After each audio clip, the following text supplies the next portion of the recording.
Para jamaah rahimakumullah. A'udzu billahi minasyaitonir rajim. Bismillahirrahmanirrahim. Al-babus sadis asyara fi fadilatis zakati. Selanjutnya yaitu bab yang ke-16 membahas tentang keutamaan zakat. Di dalam kitab Babul Hadis ini Musannif menjelaskan wahia dalilun ala imani fa'iliha fa innal munafiqa yamtani'u minha liqaunihi la ya'taqidaha. Artinya orang yang mengeluarkan zakat itu adalah termasuk orang yang beriman. Tetapi bagi orang yang munafik enggan untuk mengeluarkan zakat, karena orang munafik tersebut tidak meyakini dengan zakat.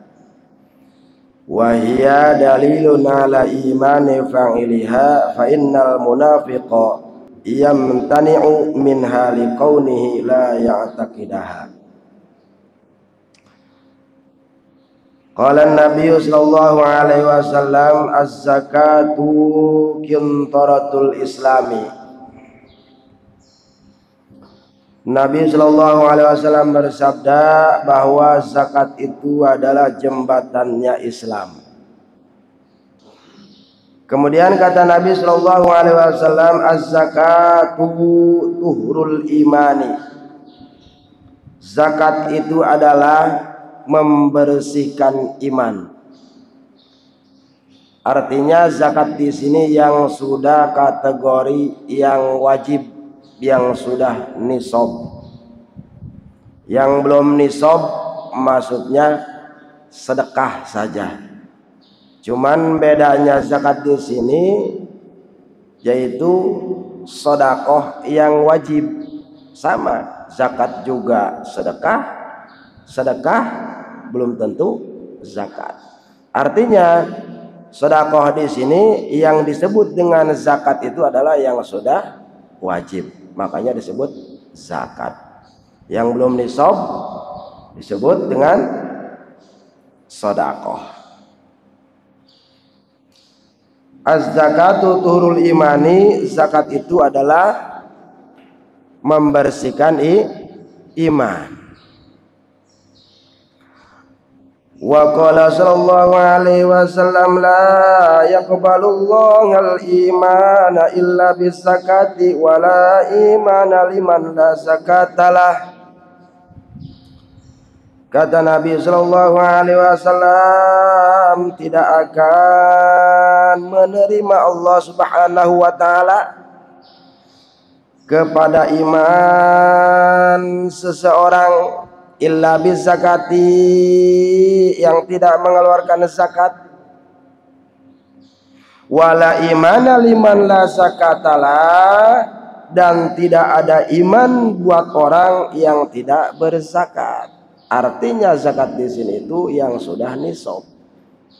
Karena zakat terbagi-bagi, ada zakat fitrah, ada zakat yang wajib di penghasilan. Ada yang dagang, ada yang tani, ada yang kuli, ya. Kuli itu atau kerja itu masuknya kategori zakat profesi, ya. Zakat profesi. Ada yang jadi pembisnis. Jikalau sudah wajib, maka harus dikeluarkan. Kalau untuk uang itu 100 juta, berapa pengeluaran zakatnya yang harus dikeluarkan? 2,5 juta. Ya, 2,5 juta. Kalau berbentuk uang dalam setiap penghasilan atau dikumpulkan haul namanya 1 tahun dapat 100 juta kalau uang. Tapi kalau dijadikannya berupa itu emas, celengannya itu emas perkiraan sekitar 85 gram. Ya, Itu udah termasuk nisab. Berapa harus dikeluarkan? 2,5 gram ya, 85 gram kalau emas. Minggu ini kita gajian, disimpan separuh, atau bulan ini kita gajian disimpan, cuman disimpannya dibeliin ke emas, bukan berbentuk uang, berbentuk emas. Emas disimpan, beli 10 gram, gajian lagi beli 5 gram, gajian lagi beli sekian gram. Setelah dalam 1 tahun terkumpullah emas tersebut 85 gram. Nah itu udah wajib, yang harus dikeluarkan itu 2,5 gram ya. Tapi kalau nyimpennya setiap gajian itu cuman duit, disimpan uang sekian puluh juta, sekian, ketika sudah total dalam 1 tahun 100 juta, itu uang tuh beda ya. Nah, jadi kalau emas itu sekitar 85 gram, kalau emas itu kalau uang itu 100 juta ya, total yang sudah masuk nisab 2,5 juta keluarin. Nah, maka kata Nabi SAW, Allah tidak akan menerima seorang itu yang beriman kecuali dia berzakat. Artinya di sini bagi orang yang sudah nisab ya. Tidak ada iman, Allah tidak menerima iman seseorang yang tidak berzakat. Sama Allah juga tidak menerima seseorang karena tidak melakukan zakat. Nah, bagi yang sudah nisab. Bagaimana Ustadz kalau saya misalkan dalam 1 tahun itu saya kumpulin itu di setiap hasil saya kerja atau hasil bisnis, dijumlahkan uang saya taruh ya di bank, itu total sekitar 200 juta atau lebih ya, tinggal ngitung aja per 100 juta sekian yang harus dikeluarkan ya. Kalau per emas 85 gram dikali setahun sekian puluh gram atau sekian ratus gram, tinggal ngitung aja. Itu caranya. Wa qala sallallahu alaihi wasallam hassinu amwalakum bizakati. Nabi sallallahu alaihi wasallam bersabda, jagalah harta-harta kalian bizakati dengan zakat. Wadawu maradakum, dan obatilah orang-orang yang sakit bis sodaqati dengan sodakoh. Wa a'iddu lil balai ad-du'ai, dan hadapilah balai tersebut, bala bencana, yaitu dengan doa. Artinya di sini jagalah harta-harta kalian dengan mengeluarkan zakat bagi yang sudah nisab ya. Kemudian termasuk yang sakit juga diobati ini kategori penyembuhannya yaitu dengan sedekah ya. Bahkan ini lebih utama daripada yang berbentuk hissi, berbentuk kelihatan. Obatkah misalkan obat sakit pinggang, asam uratkah, ini lebih utama daripada yang disebut dengan hissi yang berbentuk kelihatan, yaitu dengan sedekah, yaitu mengobati penyakit dengan sedekah. Ada yang ngeluarin di Jumat berkah, ada sedekah namanya.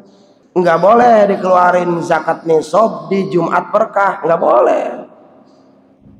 Karena zakat nisab tersebut itu harus dikeluarkan kepada 8 golongan atau 8 asnaf ya. Itu karena kan di Jumat tersebut kan ada orang yang mampu, orang yang kaya, itu kan kategori orang yang tidak harus mendapatkan yang 8 asnaf tersebut ya. Kalau yang zakat wajib ya. Kalau di Jumat berkah namanya sedekah. Air kah, sedekah nasi kah, dan yang lainnya itu sedekah. Tapi kalau zakat itu harus benar-benar jelas pengeluaran zakatnya ya. Di antaranya di situ miskin masuk, fakir masuk ya, yatim juga lihat yang yatimnya. Jangan asal dia yatim dia dapat dari golongan asnaf tersebut, enggak. Ya, kalau yatim tersebut anaknya anak bapak gubernur, bapaknya meninggal, itu nggak harus dikeluarin walaupun dia yatim. Nah, yatim di sini itu yatim yang miskin atau yang fakir, barulah dapat. Gitu. Harus jelas pengeluarannya, dan juga harus benar-benar teliti kalau ngeluarin zakat yang sudah nisab. Ya, seperti ke yayasan, merecayain ke yayasan tersebut, ada kekhawatiran takut disalahgunakan oleh pengelola yayasan, bukan dikasih ke haknya malah dipakai ngebangun. Ya, itu dikhawatirkannya seperti itu. Tapi kalau kita sudah yakin, sudah jelas bahwa itu zakat kita dititipkan kepada pengelola yayasan tersebut, dan dia amanah dikeluarkan untuk yang hak tersebut, karena itu udah zakat baru. Ya, beda dengan sedekah, beda. Kalau sedekah mah bebas. Itu ada pengemis tuh yang kita sangka wah itu mah bukan untuk ngebangun masjid. Misal itu mah buat modal cari uang, nggak mau capek misalkan. Kita punya pikiran seperti itu. Jangan. Ketika kita ngasih, niatkan ibadah, terserah dia, urusan dia. Itu sedekah. Tapi kalau zakat harus jelas. Kemudian wa'iddu lil bala'i ad-du'ai, dan hadapilah bala bencana yaitu dengan doa. Tahun kemarin yang sudah silam itu ada yang namanya penyakit COVID. Banyak orang tuh berdoa, masjid penuh, musolah penuh, banyak yang berdoa. Allahumma afina min kulli bala'id dunya wa azabil akhirah. Ya Allah, selamatkan aku dari bala bencana ya Allah, dari segala penyakitan yang lainnya ya Allah di dunia ini ya Allah. COVID tuh. Ya. Boleh. Jadi menghadapi bala bencana itu yaitu dengan doa, meminta kepada Allah Subhanahu wa taala agar dijauhkan dari segala bala bencana. 3. Yang satu, kata Nabi sallallahu alaihi wasallam, jagalah harta-harta kamu dengan zakat yang sudah wajib. Kemudian bersedekahlah yaitu kepada orang yang sakit, atau mengobati orang yang sakit dengan sedekah, itu lebih utama. Kemudian yang ketiga adalah berdoa dari segala bala bencana, ya, atau dari segala musibah. Wa qala sallallahu alaihi wasallam, ma halaka malun fi barrin wala bahrin illa biman'iz zakati. Kata Nabi sallallahu alaihi wasallam, tidak akan kujaga harta itu di daratan dan di lautan kecuali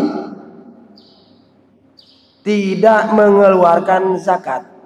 Artinya Allah akan menjaga harta kita dengan cara harta yang sudah nisab tersebut dikeluarkan, maka Allah akan menjaga harta kita. Di mana? Di sini jelas fi barrin wala bahrin, di daratan maupun di lautan Allah akan jaga, kecuali harus mengeluarkan zakat tersebut.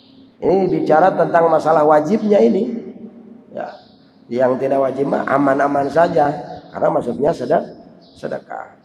Wa qala sallallahu alaihi wasallam, la imana liman la salatalah wa la salata liman la zakatalah. Tidak ada iman bagi orang yang tidak sholat, dan tidak ada sholat bagi orang yang tidak mengeluarkan zakat. Zakat itu selalu beriringan dengan sholat. Di dalam Al-Quran Allah berfirman, aqimus sholah wa atuz zakah. Aqimus sholah wa atuz zakah.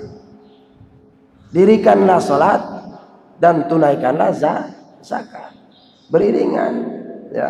Maka kata Nabi SAW, tidak ada iman bagi orang yang tidak sholat. Artinya keimanan seseorang itu tidak sempurna. Namanya di KTP muslim, ya, keluarganya muslim, tapi tidak melaksanakan sholat. Ya, karena sholat itu tiangnya agama. Gitu. Diibaratkan sholat itu adalah kepala kalau dari anggota. Kepala yang paling mulia. Dikeplak kepala kan marah, ya kan? Kalau dikeplak pantat masih bisa senyum, oke? Kalau pala marah, itu. Nah, di hadapan Allah yang paling mulia itu harus direndahkan, dipakai sujud kepada Allah Subhanahu wa ta'ala. Kemudian orang yang sholat pun tidak sempurna imannya ketika tidak mau mengeluarkan zakat. Artinya orang yang mampu nih, ya, yang sudah nisab, dia punya harta banyak, nah, sudah wajib harus dikeluarkan, bahkan melebihi dari 100 juta per tahun, dia menghasilkan total keseluruhan 1 M. Oh, gede pengeluarannya itu, ya. Maka ketika tidak dikeluarkan, kata Nabi SAW, juga tidak sempurna keimanannya. Ya, maka harus benar berdampingan antara sholat dengan zakat. Wa qala an-nabiy sallallahu alaihi wasallam, tahiru amwalakum bizakati. Nabi sallallahu alaihi wasallam bersabda,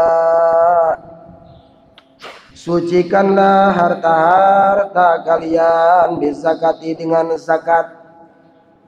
Artinya ketika kita pengen bersih di harta kita, sudah waktunya nisab, keluarkan zakatnya. Itu termasuk mensucikan harta kita dengan mengeluarkan zakat. Wa qala sallallahu alaihi wasallam, man wajabat alaihi zakatu falam yadfa'ha fahuwa finnar. Masya Allah. Barang siapa orang yang sudah wajib,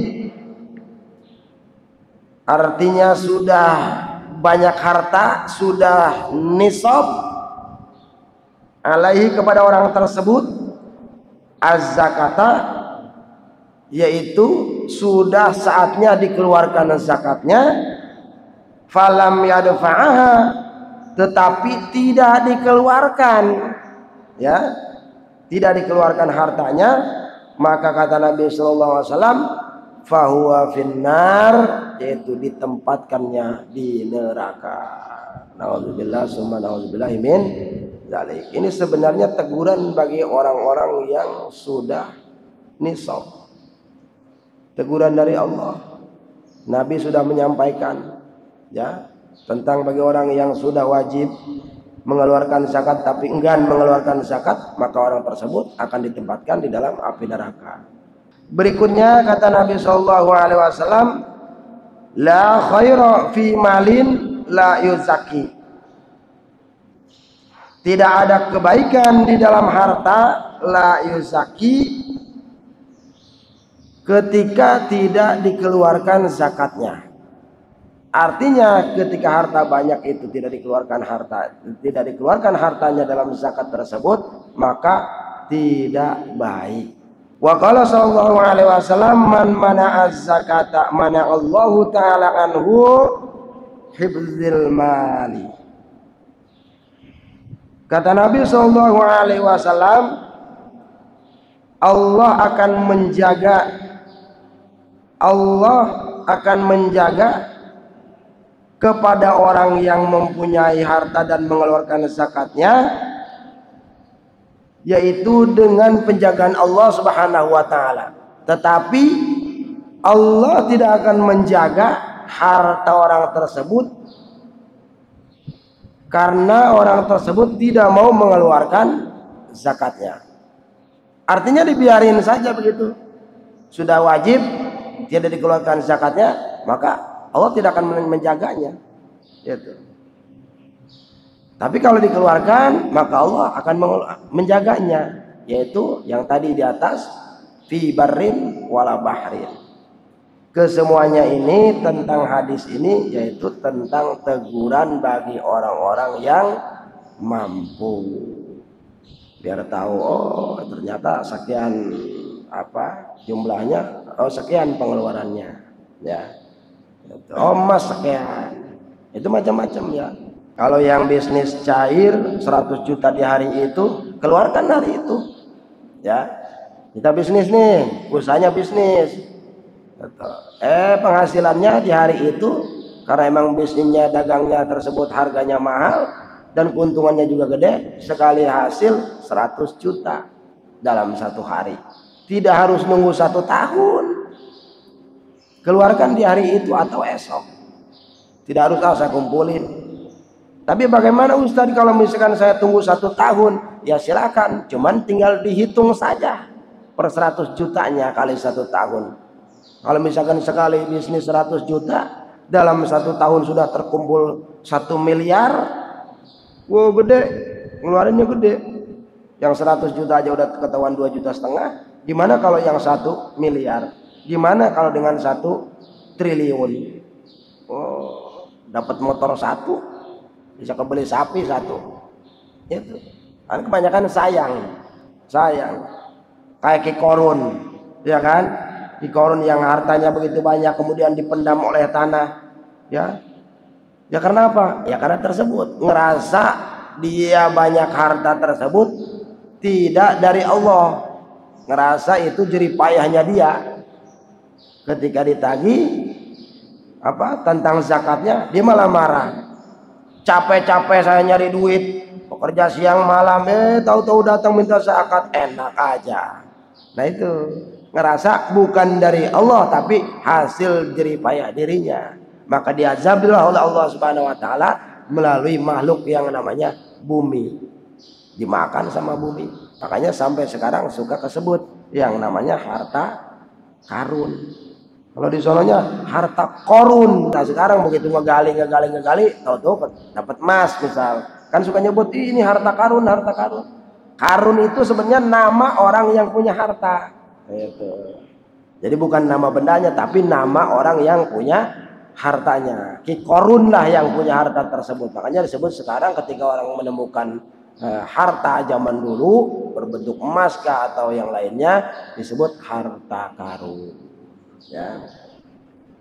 Ya keseluruhannya yaitu tentang masalah zakat bagi yang sudah nisab. Faslun wallahu a'lam bishawab. Mungkin ini saja yang bisa saya sampaikan, kurang dan lebihnya saya mohon maaf. Wallahul muwaffiq ila aqwamit thariq. Assalamualaikum warahmatullahi wabarakatuh.